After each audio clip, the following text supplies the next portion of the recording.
também outra coisa, o Geisel, os militares, nenhum deles pensou em substituir o setor privado pela empresa estatal.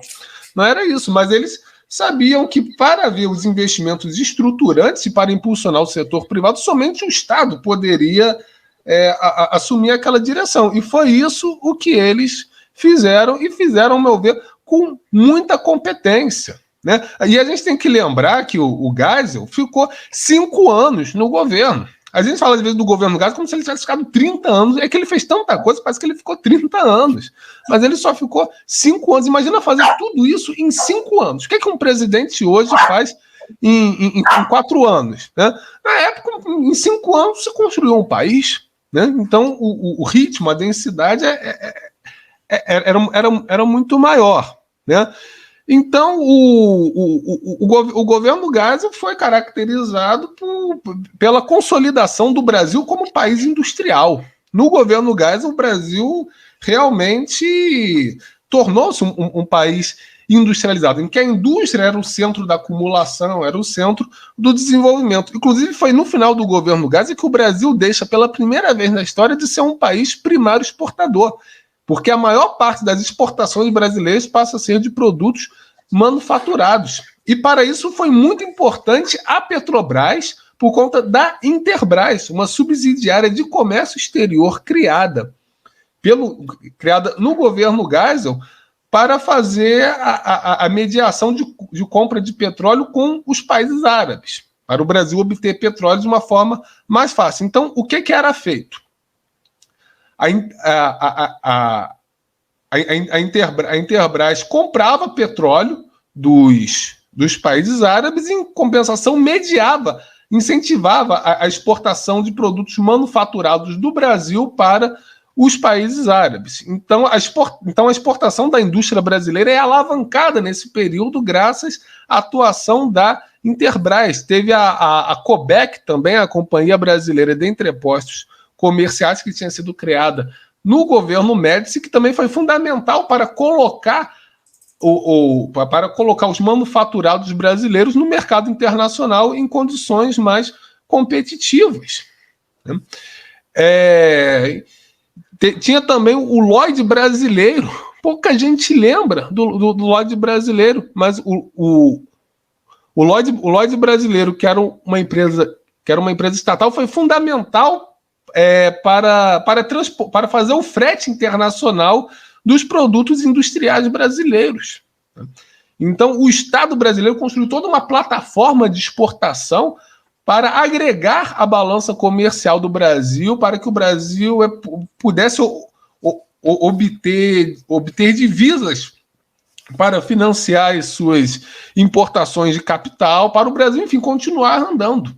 Então, diante do choque do petróleo, em vez do Geisel fazer uma recessão, em vez do Geisel cortar gasto, o Geisel apostou no desenvolvimento para o Brasil. Esse é o grande dilema dele, né, Felipe? Sim. Se jogava o país numa recessão, ou se apostava no... Exatamente. E deu. Aí você pergunta assim: e qual o balanço disso? O balanço disso é que isso foi excelente para o Brasil. Né?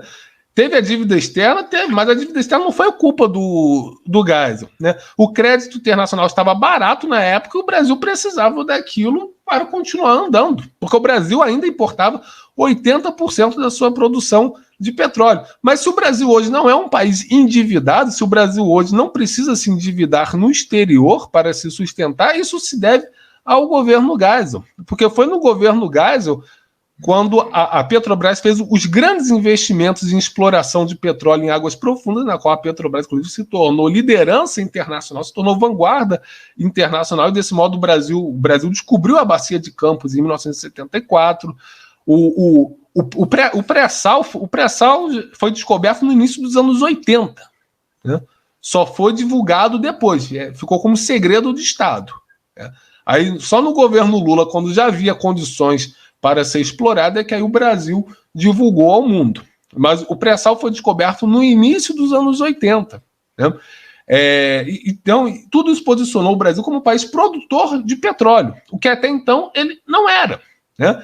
E outra coisa também, o agronegócio foi resultado também dos investimentos estatais que começaram no governo Médici, mas ganharam maturidade e consistência no governo Geisel, sob a batuta do ministro da Agricultura, Alisson Paulinelli, que é o pai do agronegócio brasileiro. Então, a Embrapa fez investimentos pesados para transformar o Cerrado, que até então era uma área considerada desértica e infecunda, numa das áreas mais produtivas do mundo. Isso foi feito no governo Geisel, né? O que é que está sustentando a balança comercial do Brasil nos últimos 20 anos? Petróleo e agronegócio, né?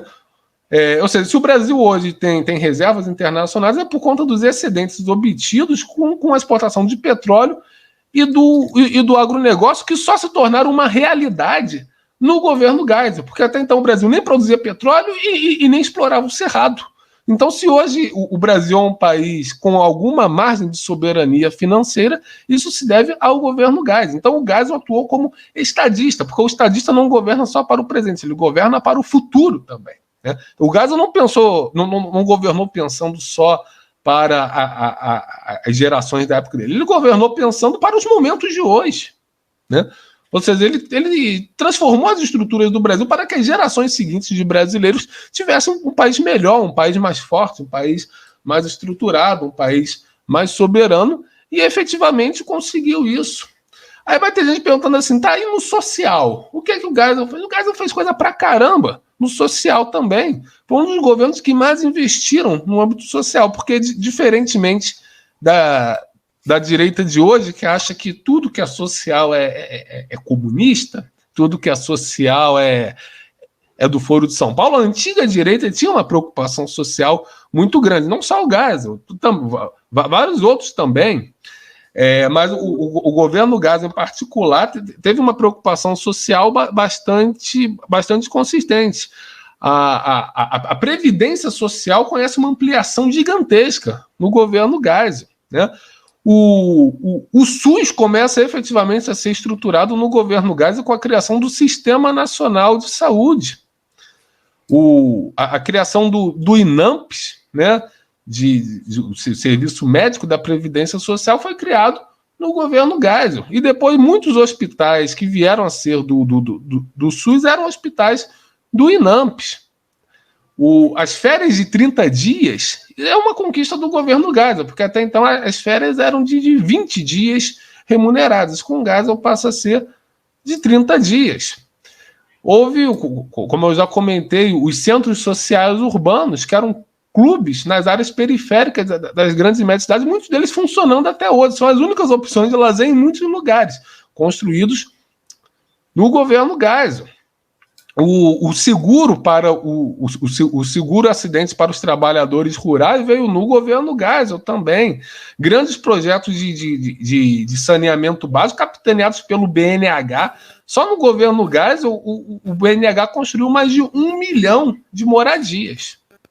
1 milhão de moradias nos 5 anos do governo Geisel. Aquilo era um marco para a engenharia de construção civil brasileira. Fora que o BNH não construía só os imóveis, o BNH construía rede de saneamento, o BNH construía escola, construía hospital, construía posto de saúde, construía os serviços de utilidade pública, enfim, o BNH construía toda a estrutura urbana que era necessária. O BNH fez uma reforma urbana no Brasil e isso ganhou um incentivo muito grande no governo Geisel.